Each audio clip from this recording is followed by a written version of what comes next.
Hi everyone, thanks for joining today's live video AMA. My name is Maggie. I'm the head of marketing at crypto.com and I'll be your host for today's live stream. Joining us today is Xan Ditkoff. He's the growth and production partner at Blockstack. Blockstack has a grand ambition which is aiming at decentralizing the internet. So earlier this week, we have asked you guys to submit the questions to us, and Blockstacks team have selected about 20 questions or so, and Sam is going to be responding to them today. If your questions have been selected, that means you have won a share of the prize, which will be paid out in Stacks token, STX, and it will be distributed directly to your crypto.com app account within 2 weeks or so. So without further ado, let's welcome our guest, Xan. Welcome. Thank you, Maggie. Thanks so much for having me. Yeah, pleasure to be here. Happy Mid-Autumn Festival over in Hong Kong. No, it's I'm located in Hong Kong for those who don't know, and yeah, we're going through today's Mid-Autumn Festival, so lots of celebrations and kind of a day off. So thank you. Yeah, thanks for doing that, like during a festival over there. So before we dive in to answer all those questions raised by the community, would you like to give us like a quick introduction about yourself and also Blockstacks? Yeah, absolutely. Think you did a nice job. Yeah, so my name is Xan, as you mentioned. I've been the growth and production partner on the Blockstack PBC core team since mid 2017. For the kind of first 2 years on the team, my focus was on growing the very initial independent ecosystem of apps or daps built on top of Blockstack. We started with basically none back in 2017 and ended 2019 with actually a few over 400. So that was quite an exciting few years. For about the past year, I've helped Blockstack expand into different markets in Asia. I'm actually currently doubling down on that focus on kind of Asian markets I've just created and founded a new independent company here in Hong Kong with some initial funding from Blockstack called Daemon Technologies, or Daeling Keji in Mandarin. Daemon's headquartered in Hong Kong, and we're going to focus on the adoption of Blockstack technology in Asia. So yeah. That's exciting, and I think I like a natural evolution of Blockstacks, right? Because someone needs to use it, and then so might as well just you guys started to really drive the adoption. So it sounds like a really great idea, and I think that also why I think we would like to start asking the questions related to developing dApps on Blockstacks, which makes total sense. Here it comes, the first question. Since development is quite slow in the overall cryptocurrency space, does Blockstack have KPIs for developing and using dApps? What are your expectations for the next 5 years? Yeah, it's a great question. As I kind of hit on, my first 2 years on the core team was very focused on this. And while we've never had KPIs for creating dApps on the team, we've taken the approach of the way to be successful here is less about creating dApps ourselves or being super prescriptive with what others create. Rather, it's creating the foundation for a lot of experimentation for very intellectually curious founders to take powerful technology and go and build cool things with it. And so, I would still say that's a core focus we have, especially with the launch of Stacks 2.0 coming out, and there being much more powerful developer tools that can be used in dApps. But in general, I would say our KPIs kind of going forward are less on the overall application level and are more on things like how frequently and to what degree and how these applications are using things like Clarity smart contracts within kind of their everyday operations. The one other thing I would say, though, is we definitely have had a strong history of internally kind of dog fooding both our own products as well as the applications that others are creating on top of us. I mean, using the applications on Blockstack was a big part of what I did for the first few years to kind of give feedback to those teams. And so, as in any startup, I think that iterative process is just going to continue going forward. Yeah, I was looking up, and what you guys offer to developers is like quite a full suite of all of the tools they need on building apps on a centralized environment. But then you just like mimic that and offer that in a decentralized environment. Again, very grand ambition, and I love that so much myself, because I think anyone can relate to this, because we all use internet. We understand the Exactly. issue of like we don't have any control and ownership of our data, and everyone's getting really tired of it. But then there isn't an alternative, right? So, but I think at the end of the day, like to an end user like me, it's important for us to understand, so what has been the real use case, right? So the next questions raised by the community is, where do most of the developers build on Blockstack? How do Blockstack developers and users work? Yeah, I'll kind of tackle the end user and where I think that will really be successful in the next 5 years first. And to your point, I do think education is important here, but I would say education is important generally, not necessarily specifically. It's very important, and I do think we are seeing increasingly, users on the internet are understanding more and more how much of our lives exists solely in the digital world, and how dystopian that digital world works compared to the real world. Although the real world may feel a little dystopian recently, but I think that's important for end users. I don't ultimately think super far, in 5 years, when we have applications that have hit true product market fit built with Blockstack technology, I don't necessarily think it's important that end users know, oh, my data is kept private and I own it here because it is secured by the Stacks 2 chain, which anchors security in Bitcoin and does this. Like, not important. I think of it more, if you can remember the Intel chip magazine advertisements from the late 90s or early 2000s, where they just had other people's products on those ads. It was Dell computers, it was this, and it said, Intel inside. Same thing. I think that's where we'll be successful, when users are using applications because they add value to them. And maybe they know that Blockstack is kind of on the back end helping keep things secure. Maybe they don't. I'm not necessarily sure it matters a ton at that point. From a developer standpoint, though, I think the kind of key is Blockstack makes it really easy to kind of develop with Blockstack, and to your point, offers kind of a full suite of tools where you can kind of pick or choose based on your use case, or it's kind of a one-stop shop. This is important because it allows us to target developers that are not blockchain and into crypto. By definition, this is still a very small space. The blue ocean of developers are outside of crypto. You can develop a pretty nice decentralized application with Blockstack. Think a competitor without any actual organization sitting in the middle there, just fully smart contract enabled, just with JavaScript essentially. And so that, I think, is pretty powerful in terms of kind of creating accessibility around development as well. And so I think, going forward, we've done a good job of this, but I think we have to continue to just make it more and more accessible for new developers, especially now that we do have some more complex developer tools like smart contracts in there.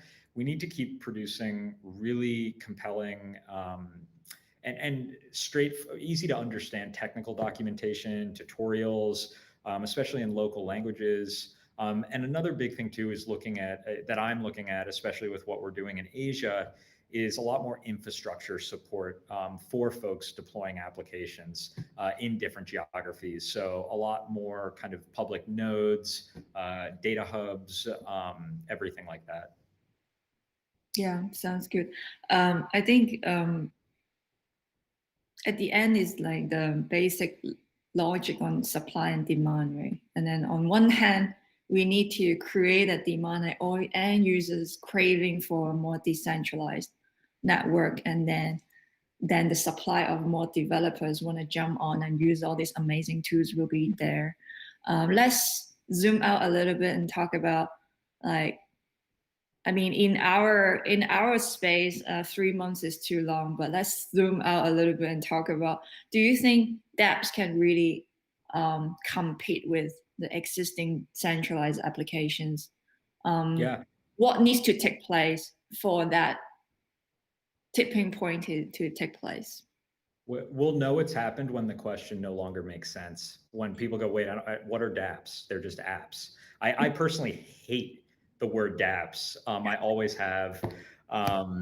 It's kind of, it was one of those things where I remember in 2017 when it started to come about, and I was almost like, I really hope this doesn't catch on. But it has, and I do think for good reason, because there is so far and today there kind of exists these two different worlds. There kind of is the wider world of applications, which, forget about the decentralization, centralization. There's kind of convenient, widely used applications, and then there's apps that that kind of uphold privacy or prioritize privacy above all, but maybe introduce a lot more friction in other ways. A lot of those are dApps, not all of them.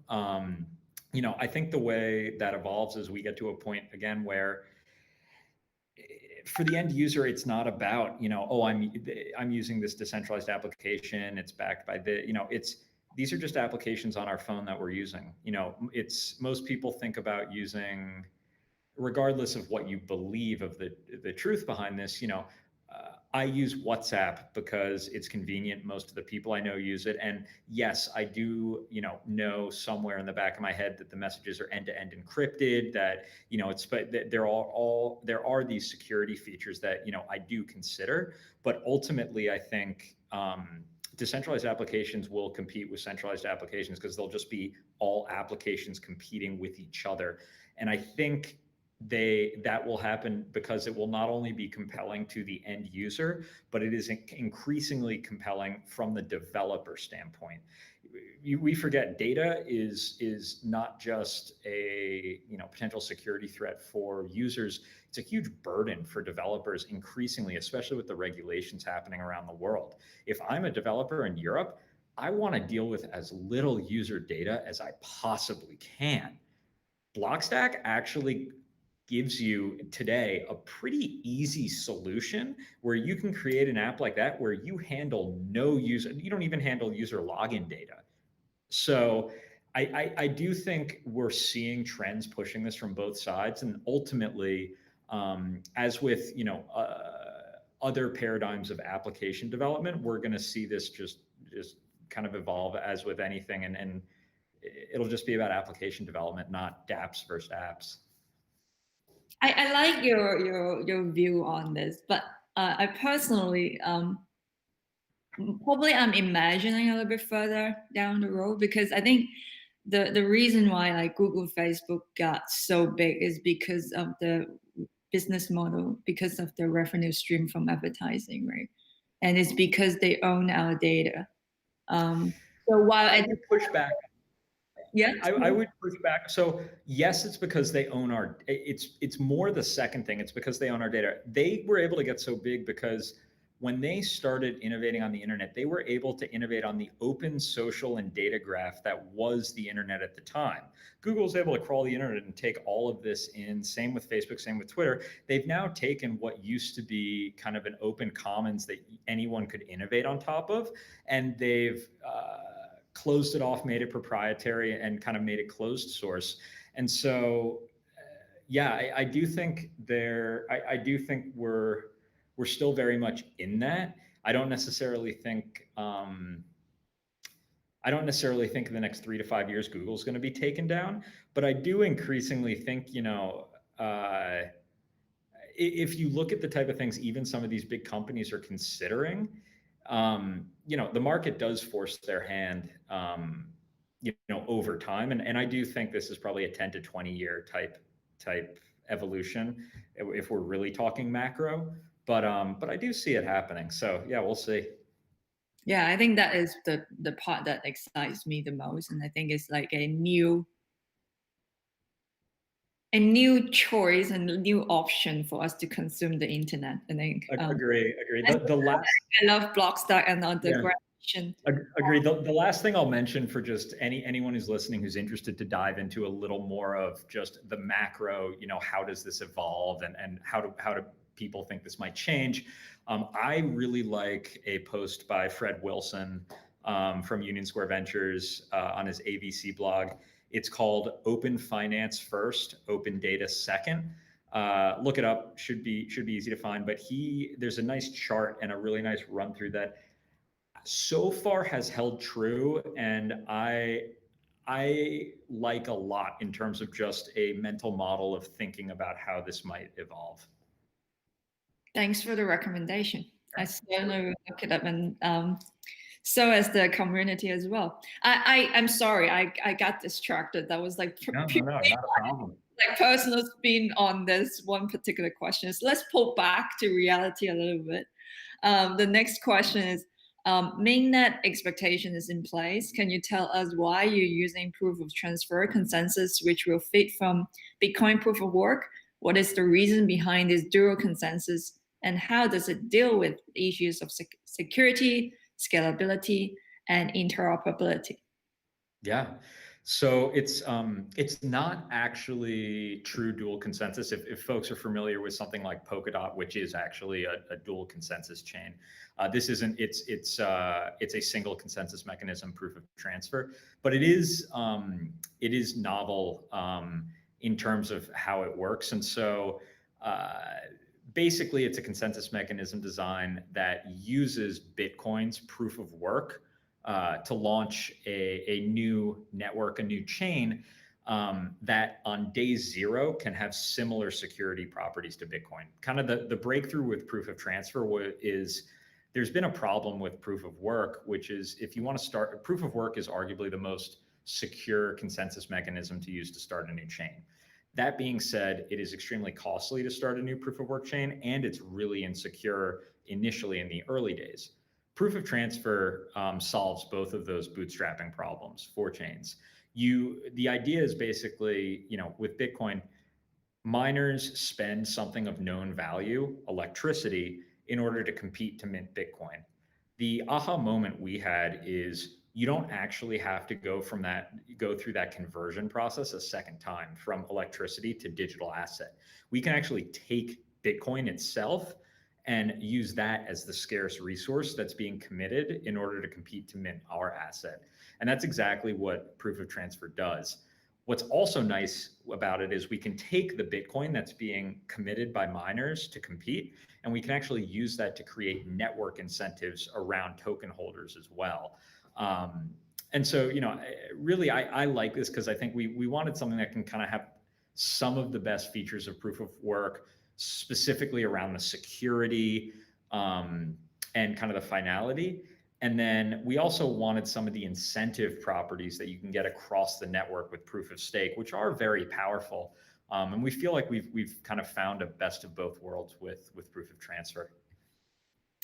Recently, we talked to quite a number of projects, and I think this is like the hottest topic this year, right? Like how to evolve from the existing generation of blockchains and take the best of the both worlds, and definitely fascinating.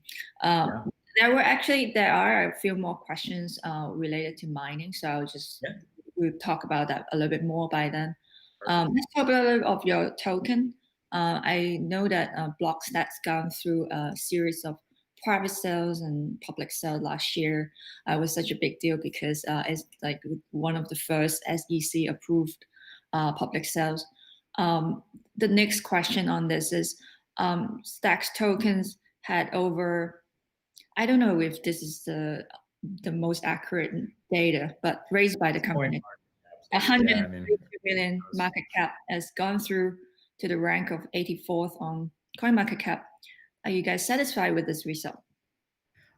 I'm going to give an answer that you may not like, but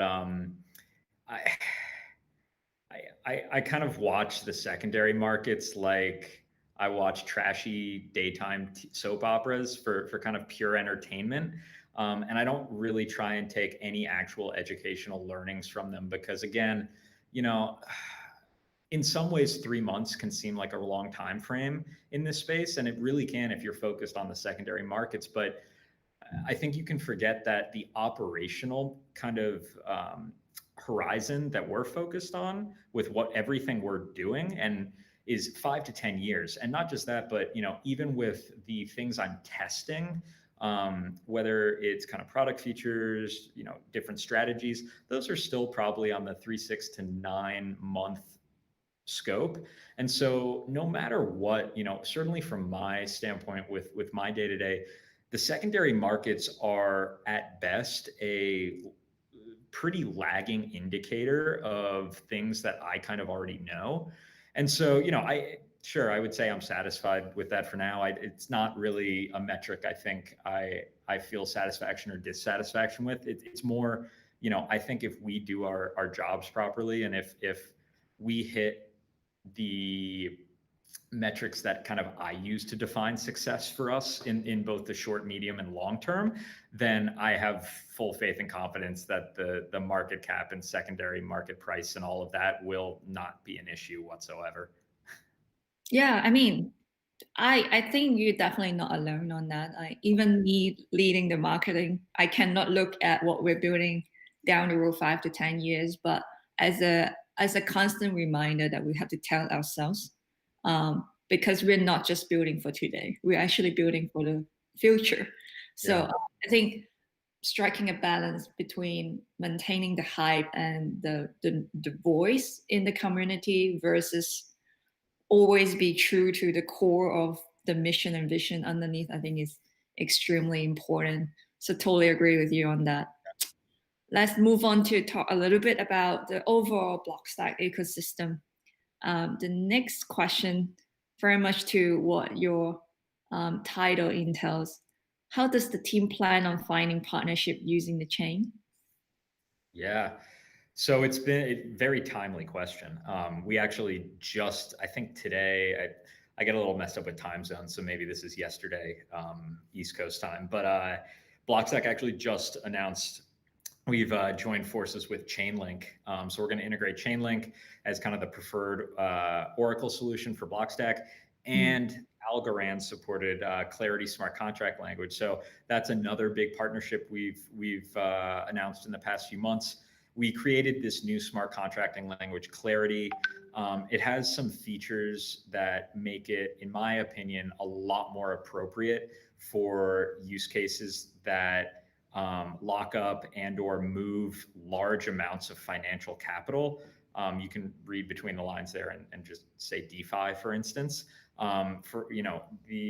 This language is formally verifiable. There's no compilers, so the actual code is verifiable on chain.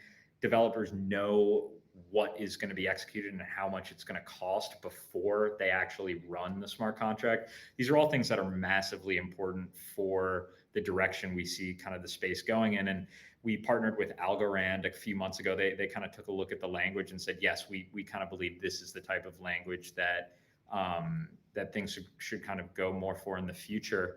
And so I think, in general, Stacks 2.0 has already proven to be a great place to kind of create partnerships with folks.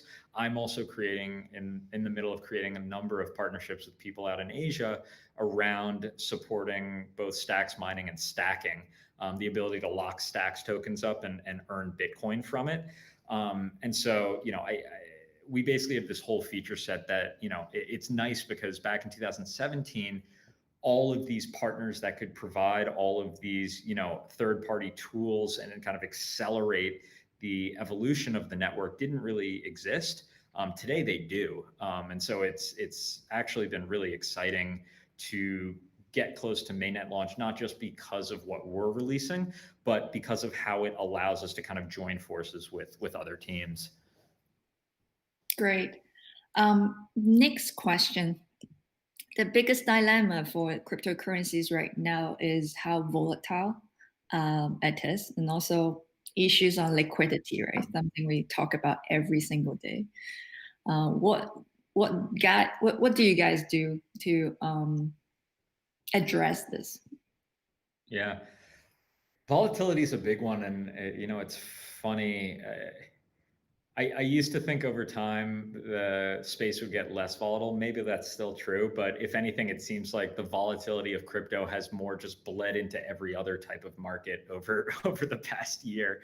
But for liquidity, I actually think the proof of transfer does something very interesting here because stacks mining with proof of transfer is again the way you stacks mine is anyone can mine. There's no special hardware required. I just spend any amount of Bitcoin to the protocol.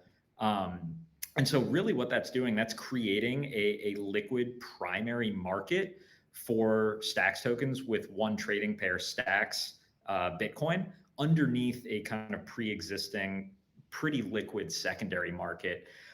This doesn't really touch volatility, but I do think it creates a really interesting dynamic where my organization, for instance, is thinking about things in terms of liquidity from actually, we think about the genesis of liquidity as being in Bitcoin mining, and then you kind of have this vertically integrated stack of liquidity all the way up into proof of transfer, Stacks tokens, and then in the near future up and into any application specific tokens or anything else that's built on top of there.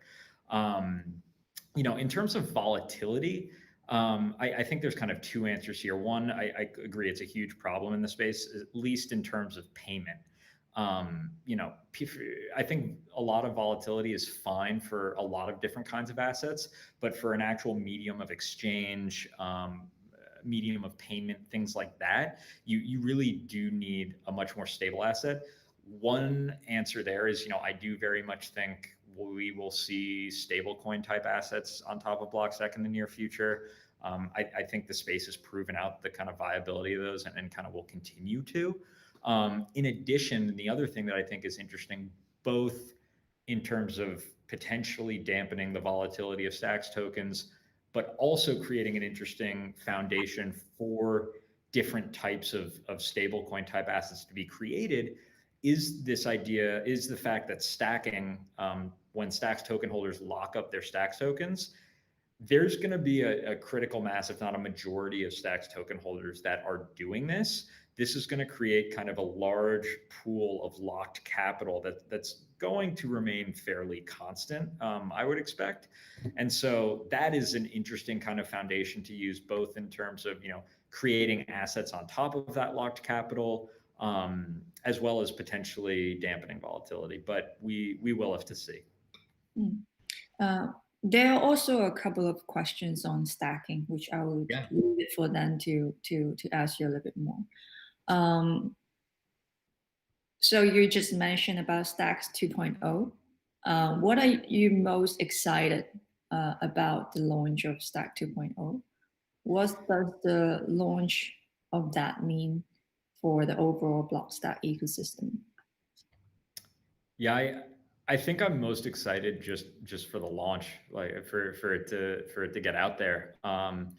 So Stacks 2.0 is really our master blockchain design. It's the network we wish existed or that we could have released starting off, back when we first started working on the decentralized identity solution back in 2013. The fundamental issue with that is that having full smart contracts at the Bitcoin level is not really secure. And registering millions of internet assets at the Bitcoin level is not scalable. These are kind of the initial versions of the network we went through since 2013.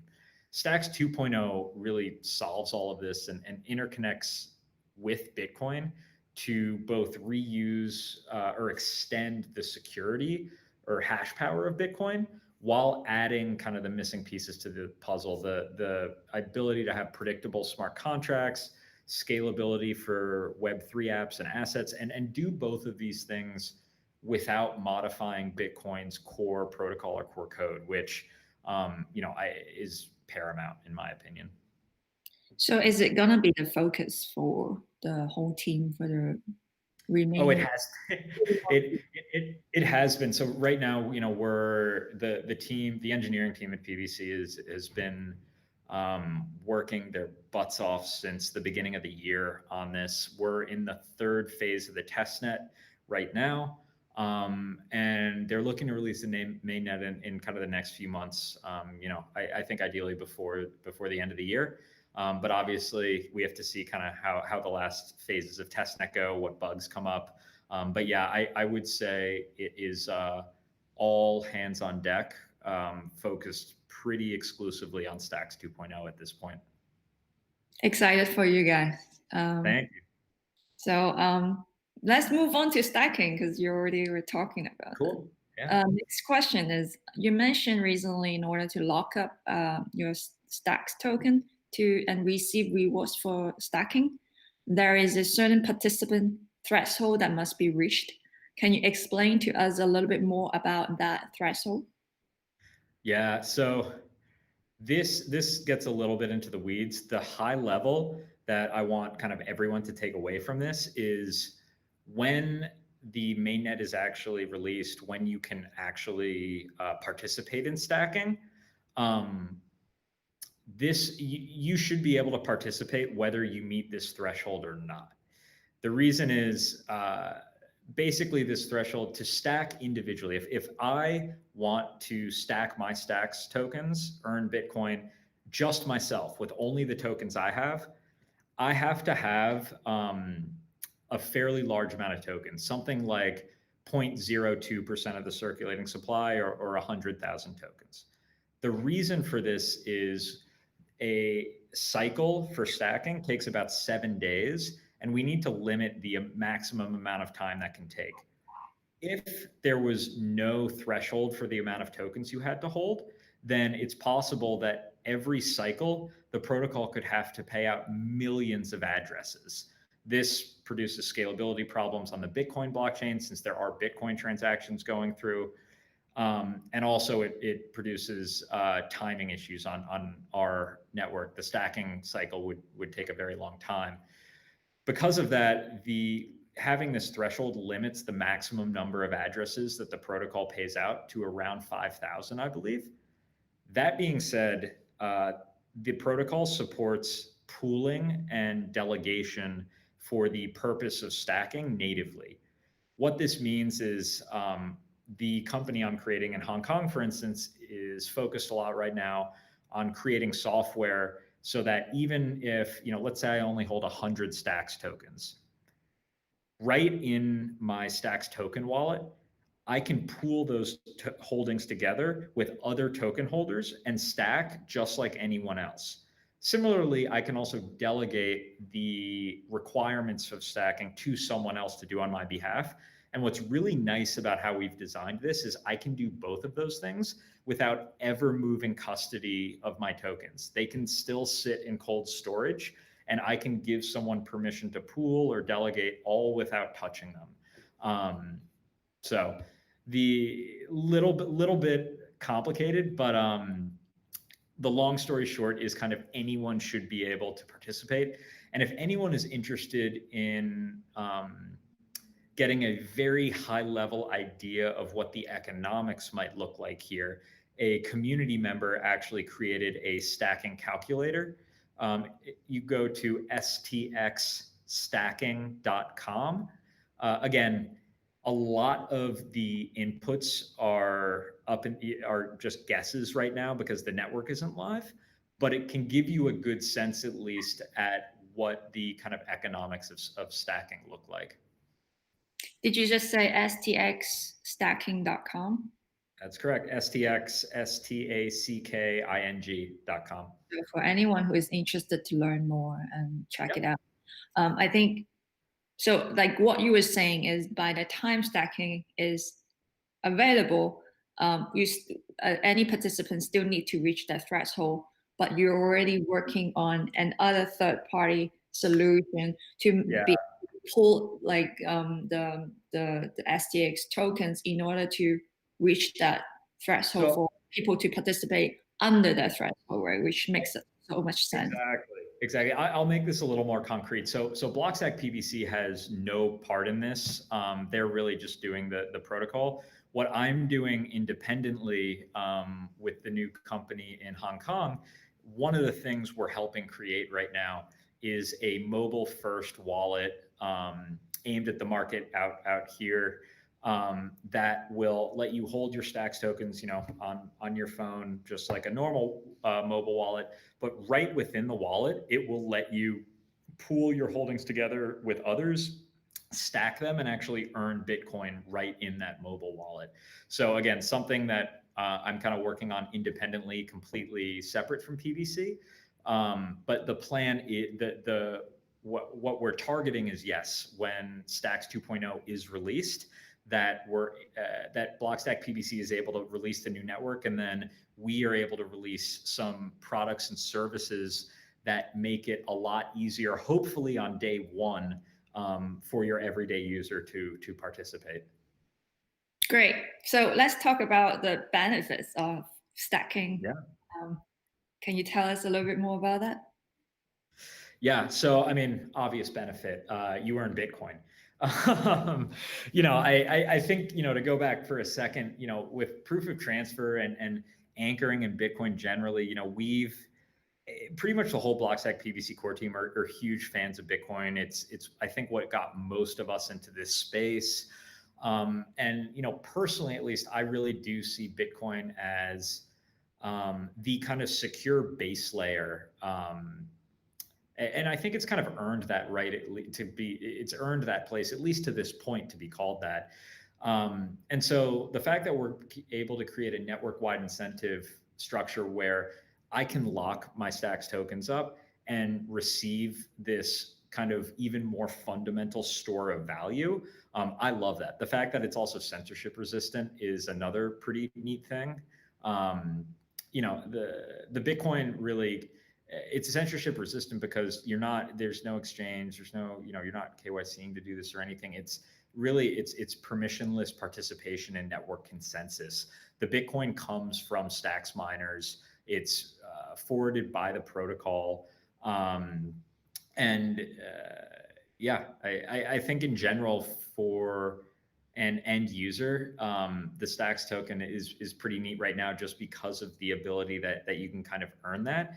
And then, as applications are released that make use of more and more smart contracts, and there's been some really cool examples that have been released recently, I think you'll also see Stacks get increasingly more valuable for interacting with those type of applications as well. You just made your stacking sound very appealing to me personally. So I'm pretty excited to do it myself. It's again, I've gone down a lot of rabbit holes in this space, but I'm still a very simple crypto person at my core, and that's a Bitcoin lover. And so, yeah, it doesn't really get much better for me than this. Cool. Before we move on to talking about mining, I think this is a subject that we cannot miss out, because I've been talking about DeFi in the last many months already, and I cannot miss you out on that. How does Blockstack adapt to the current season or the boom or bubble, however you like to label it, of DeFi as of now? Yeah, I don't know what to. It's been a fascinating few months. It's funny, you see on crypto Twitter, there's kind of this divide between people who are like, oh, this is horrible, it's scammy, it's so bubbly, and people that are like, no, this is amazing. And I think I fall somewhere in the middle. It's history doesn't repeat, but it rhymes, and this rhymes perfectly with the ICO boom of 2017, in that I think we're seeing fundamental innovations in the way to kind of raise capital, to create a kind of common shared economic good coordination device, and kind of fair issuance around that. We're seeing so much innovation, and per any kind of market where there's this type of bubbly innovation, especially when a lot of capital is involved, you're going to have a lot of scams. You're going to have a lot of stuff that is quite cringeworthy, and you roll your eyes at it. And it's going to create an environment that is very clearly in need of some best practices. The ICO space was no different in 2017.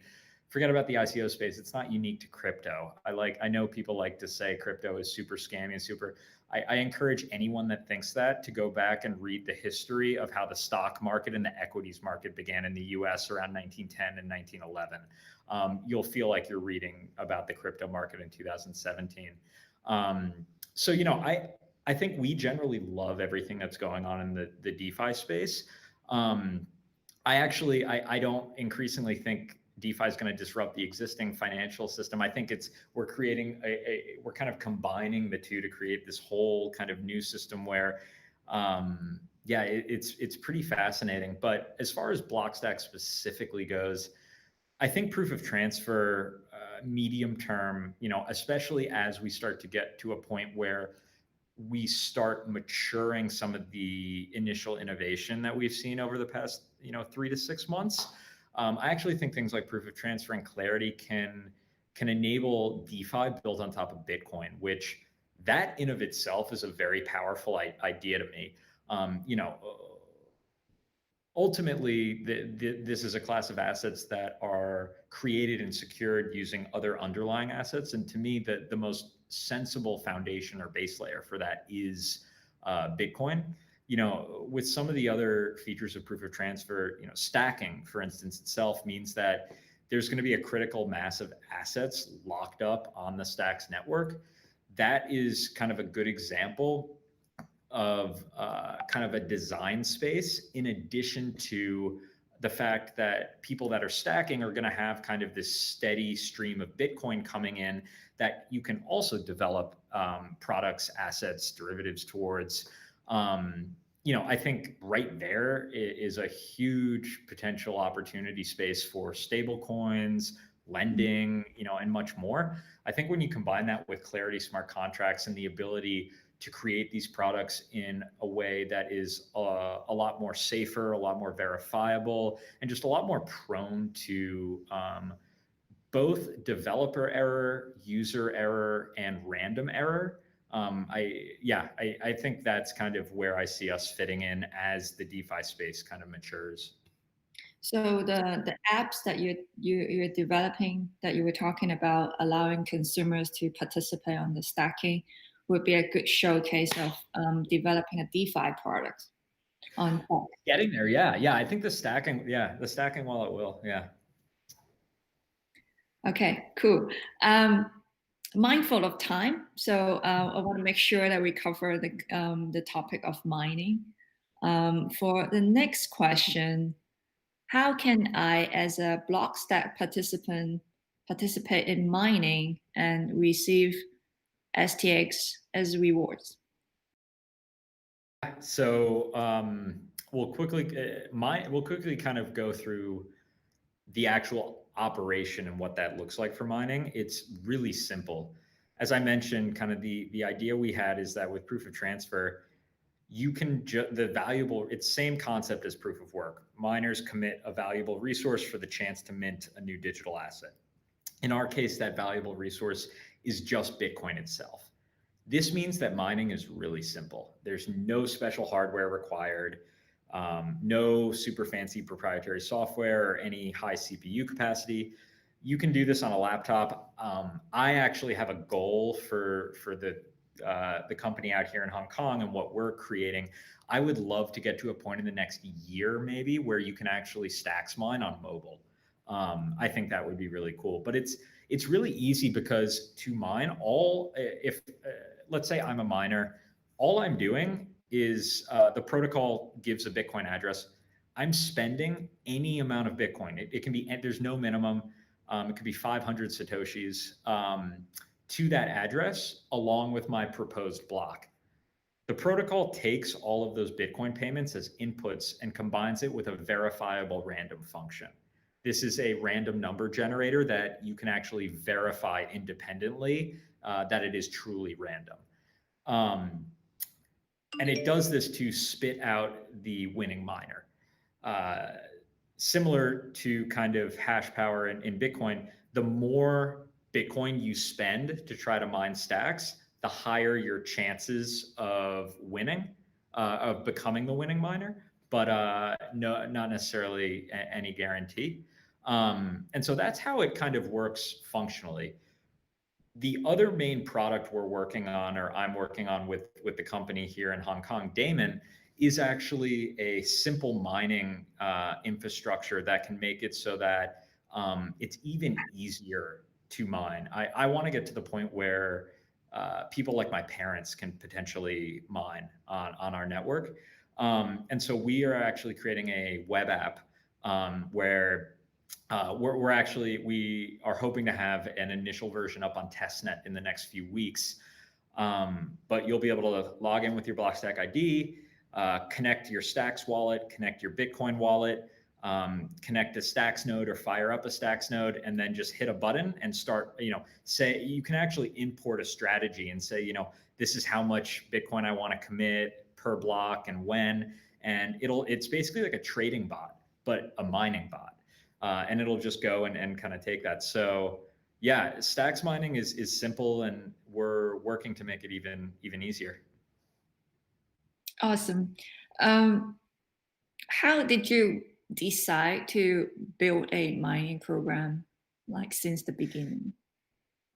So the big idea with the kind of new company that myself and one of the other Blockstack PBC team members from Asia, Gavin, when we created the company, the idea is that we are going to look for opportunities in the Blockstack ecosystem that are underserved or not being addressed at the moment. We're going to build technology around those, test those opportunities internally, and then look to kind of make it so that others and anyone on the network can kind of take advantage of those.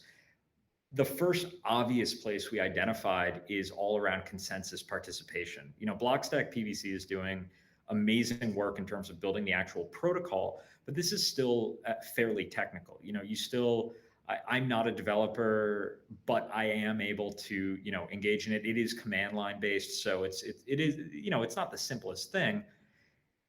To me, the idea of success here is when, both in terms of, especially for consensus participation, you want as many people as possible to be able to participate as easily as possible to keep, for multiple reasons, including decentralization of the network. And so one of the most meaningful things that I thought we could do early on was make it super simple for your average user to engage in the actual consensus participation of the network, not just use applications. And so that's why kind of the first two things we looked at were both stacking and Stacks mining. So let's delve into the economics of the mining a little bit more.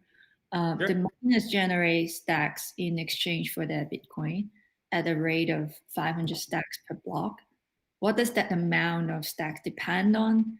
And is it possible that in the short term that amount will be decreased to give more users the opportunity to mine with you?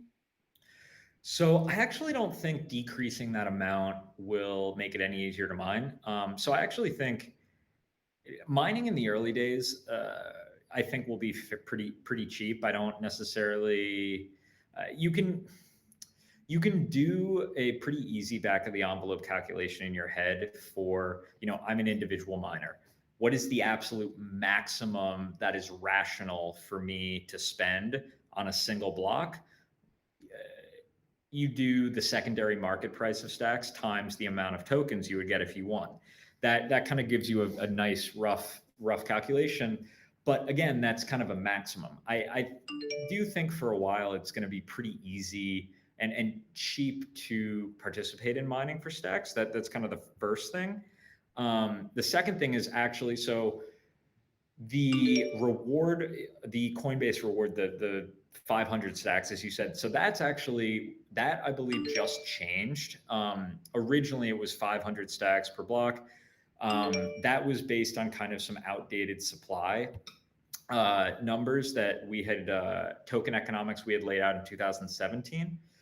I believe Munib actually just revised that, so it's there is a higher mining reward in early years, and then less in later years, and it actually decreases the token supply for 2050 by quite a bit. So I think token holders will be quite happy to kind of see this proposal.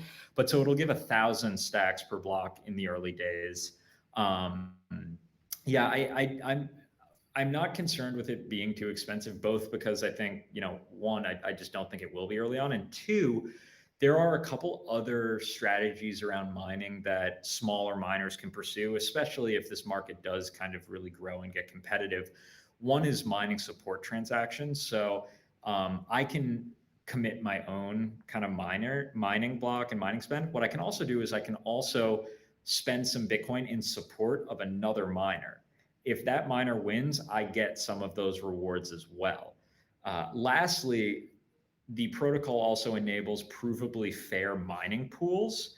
And so that's another way that I think we'll see, if it does get to a point where the economics just don't make sense for an individual miner, that will kind of continue to make it accessible. But I've been I'm unaware of kind of a time or a reason, at least in the near term, that I've identified for why the economics would kind of get to such a point. Mm-hmm. Okay, then the next question is, how do you ensure the value of stacks mined is worth compared to the amount of Bitcoin spent to mine it, considering back to what we talked about earlier, how volatile the crypto price? It's free market dynamics. It's no different than Bitcoin mining. And I think this actually brings up it brings up a fascinating rabbit hole I'm going to resist going down, but you're basically seeing an explosion of innovation in the space around finding yield and kind of hedging yield. And it's not just happening in DeFi. You're seeing it happen in the Bitcoin mining space. Some of the coolest innovations I've been seeing and coolest kind of startups I've been seeing are all around creating markets with live price discovery for hash power derivatives in Bitcoin so that miners can hedge their electricity and computation costs kind of going forward because of the volatility of these assets. I think with where the economics for stacks mining are initially, and where I do think it is on a somewhat smaller scale, it's not something that I'm super concerned with the volatility, swinging the economics wildly, at least to start. But I do think it's also kind of open market dynamics as well, where the logic and rationale to mine stacks is the exact same as the amount to mine Bitcoin. You are going to earn more than you spend. And your risk tolerance for doing so is going to depend on your unique circumstances as a market participant. That's no different for us. I do think over time, as I mentioned, we could see products and services evolve to help hedge against some of the risks of that. But yeah, to start, I don't think it's something that is kind of super concerning, but I'm excited to see it evolve. And you know what? We have just gone through all 20 questions. Oh, beautiful. So thanks so much, Xan, for your insights, great answers, and your time during Mid-Autumn Festival. Also, a huge thanks to our community and for the great questions and participation as well. But before closing, Xan, any final words to our Crypto.com community? Well, first of all, I want to say thank you to you, Maggie, and Max, and the whole Crypto.com team for this. This is super fun. I know it's appreciate the nod with Mid-Autumn Festival, but I think it's a little tougher for you. I think you were up at what, 6 a.m. for this, and yeah. So yeah, I have. Right. So that's.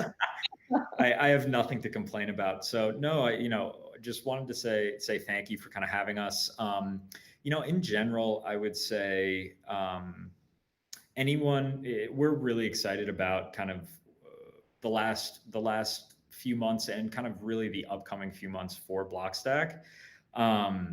If anyone is interested in anything that kind of I spoke about tonight, or is interested in getting more involved either with Blockstack or with what I'm doing with Blockstack Technology out in Asia, I'm just Xan Ditkoff on Twitter, XanDitkoff.